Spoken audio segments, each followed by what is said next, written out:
ნიკა მელია ნაციონალური მოძრაობიდან ჩაგვერთვება, რომელიც არ იღებდა მონაწილეობას ამ აქციაში, მიუხედავად იმისა, რომ აქციების ტალღა ერთი კვირის წინ სწორედ ნიკა მელიას თაოსნობით დაიწყო.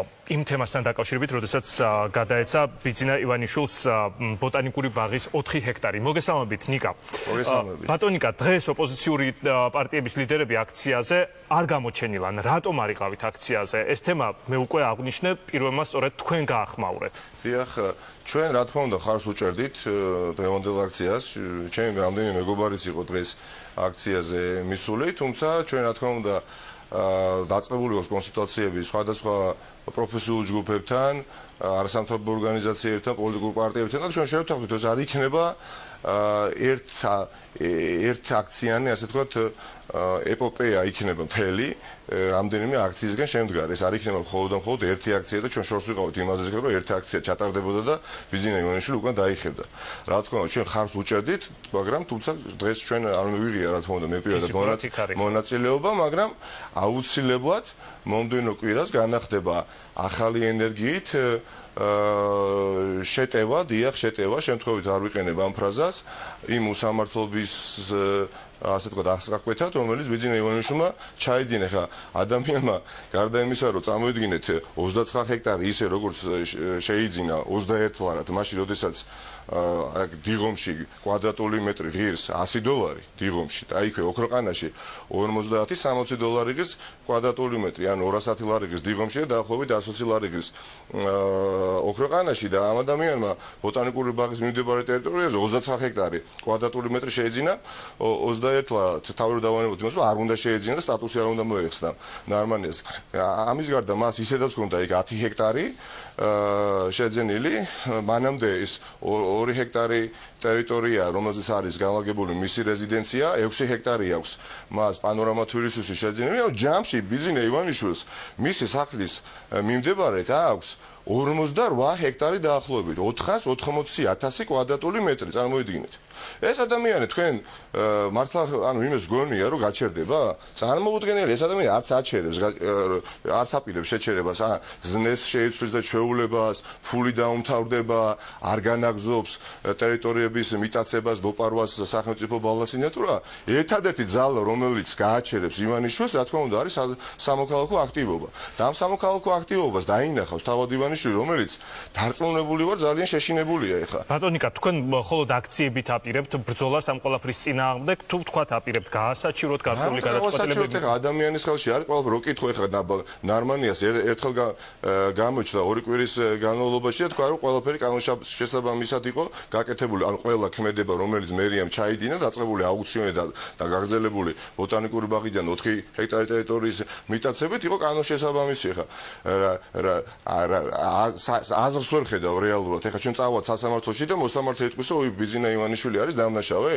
მხოლოდ ერთადერთი ძალა, ამის თქვა მინდოდა, არის სამოქალაქო აქტივობა. ამას მიიღებს აუცილებლად. წინააღმდეგ შემთხვევაში ჩვენ რომელ არჩევნებზე ვსაუბრობთ, ან რომელ პერსპექტივაზე ვსაუბრობთ ამ ქვეყანაში ნორმალური, ასე ვთქვათ, ცხოვრებაზე საერთოდ ზედმეტია საუბარი. ამ ადამიანმა ოლიგარქიული წესწყობილება დაამკვიდრა და თავისი სტანდარტით ცხოვრობს.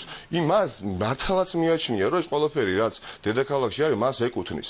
ლაგუნავერი წინა გადაცემაშიც ვახსენე, შუაგულ თბილისში ერთადერთი ღია აუზი შეიძინა 2 წლის განმავლობაში. ესე აქვს მიგდებული, როგორც არის მიგდებული დახურულია და ასეთი თანამშრომელია სამსახურის გარეშე დარჩენილი. ამ ადამიანს რეალურად გონია, რომ ბატონი ნარმანია არის ისეთივე მისი, ასე ვთქვათ, მომსახურე პერსონალი, როგორც იქ რეზიდენციაში ყავს სხვადასხვა სახის მომსახურე პერსონალი. ამიტომ ბიძინა ივანიშვილს ზუსტად ვიცით, რომ ერთადერთი რამის ეშინია, ეს არის რაოდენობის ხალხის და ხალხის ხმის. ამას იგი ნამდვილად მიიღებს. სხვა გამოსავალი რეალურად არ არსებობს. რა თქმა უნდა, არსებობს ერთი გამოსავალი, ეს არის 8 ოქტომბერი, მაგრამ 8 ოქტომბრამდე ამ ადამიანმა თუ ეს 39 ჰექტარი გაჩეხა და დაიწყო ეხლა მშენებლობა, ჩადგა იქ რეზიდენციები და მოაწყო ისე როგორც მას სურს. თქვენ ფიქრობთ, რომ შეძლებთ მის შეჩერებას? ჩვენ ნახეთ რა მოხდა სიხისძირში ხის გადატანის დროს, ერთი ხის შეჩერებაც კი ვერ შეძლო საბოლოოდ საპროტესტო აქციებმა. რა თქმა უნდა, ეს არის განსხვავებული და სიმართლე გითხრათ, ძალიან ვბრაზობდი, მაშინ როდესაც მან მოახერხა ერთი ხის, აი ესე თავხედურად წაღება სახლში და მაშინ მე დაიწყო მეორე დღეს მთელი ქართული ოცნების შემადგენლობა და თქვა რომ უკეთესი პირობებში იქნება ეს ერთი ხე ვინაიდან ნიადაგი უკეთესია ბიძინა ივანიშვილის რეზიდენციაში აქ სულ სხვა შემთხვევასთან გვაქვს ეხლა საქმე გაცილებით უფრო მასშტაბურიც არის და რა თქმა უნდა ეს არის უკვე ბოლო წვეთი. წითელი ხაზი არის გადალახული, რუბიკონიც არის ამავე დროს გადალახული და ჩვენ გვჩება ერთადერთი გზა საპროტესტო აქციები, მშვიდობიანი დემონსტრაციები მხედველობაში, ხალხი უნდა გამოვიდეს ქუჩაში. ჩვენ არ ვეთხოვთ ივანიშვილის გადაყენება, საერთოდ უნდა გადავაყენოთ, ხო რა ვკითხო, დარმანიას გადაყენებასაც არ ვეთხოვ რა აზრი აქვს, რომელიმე მინისტრის თანამდებობიდან გათავისუფლებას ვითხოვთ.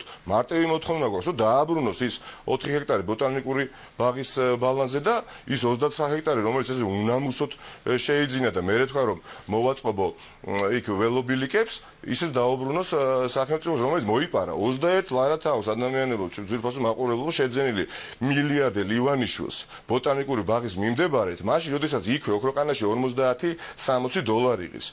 ეს ხომ უნდა მოახერხო. და ამიტომ მე პირადად ჩემ მეგობრებთან ერთად, ახლა დღეს რაც ვიხილეთ, აი ესეთი მართლაც სამარცხვინო დაკავებები, ხო? დააკავეს რამდენიმე აქტივისტი, არასამთავრობო ორგანიზაციები და რა გააკეთეს 5 დღის წინ.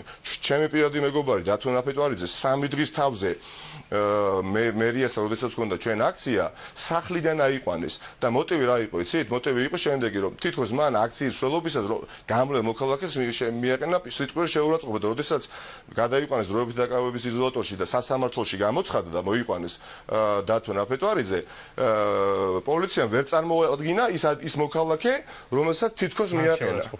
ამიტომ ეს რა ჩვენ ამისთვისაც მზად ვართ, რომ ჩვენ არ გვაქვს იმის ილუზია, რომ ივანიშვილი არ წავა დაჭერებზე. რა თუნდოდა მაშინ გომელაური მისი პირადი მსველი სპეცსამსახურის ასე თქვა უფროსად რა თუნდოდა ესეთი მორჩილი თანამდებობის პირები იმისათვის მან იგზნოს თავი დაცულად მაგრამ ამ ქვეყანაში არაფერი არ შეჩენია და ივანიშვილი ეთამაშება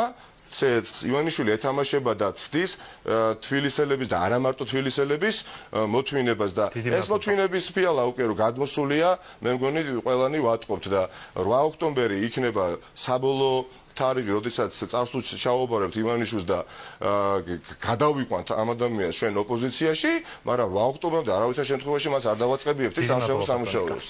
დიდი მადლობა. ნიკა მელია გვერდთვებოდა პირდაპირ ეთერში.